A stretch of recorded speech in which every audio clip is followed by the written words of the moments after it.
Hey guys, what's up? Mr. Moore here, just enjoying a little sunset here. Wanted to talk about that review packet we posted on Google Classroom. We'll go through layers of the earth right about now. So when you think about the earth, think about it in kind of layers. So the layer that we stand on, that ground right down there, we call the lithosphere. Lithos means the rock sphere, and it's really composed of two parts: the crust of the earth and the rigid mantle, which is just below the crust of the earth. Check out that reference table, page 10, I believe. It is layers of the earth, and that lithosphere is defined right there for you. It's the crust and the rigid mantle together. So that's the first layer that we'll talk about. That is the rock portion of the earth.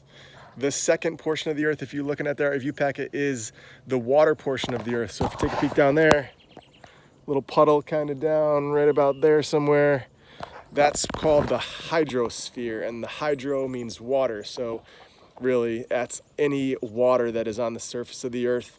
We're talking oceans, rivers, lakes, streams, mud puddles.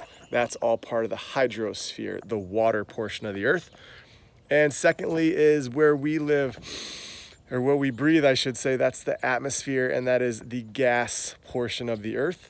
And that is composed of 4 different layers. If you check out that reference table, page 14, it breaks down all the different layers of the atmosphere.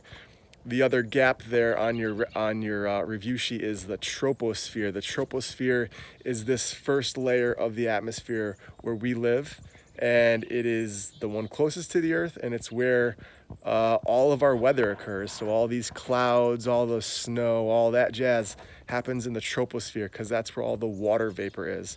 Can't really have weather without water vapor or water. So some details you need to know about that. And finally, on that sheet, it also talks about the stratosphere.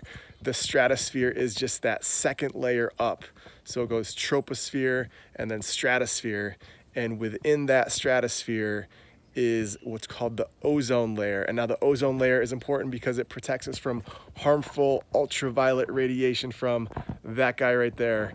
Comes down through the atmosphere, and the ozone layer absorbs a good bit of that so it doesn't cook us down here on Earth. Couple places on Earth where there are holes in the ozone are above Antarctica and above Australia, but those holes are being repaired because we stopped using the chemicals that destroy them. So thanks, everybody. We'll see you next time.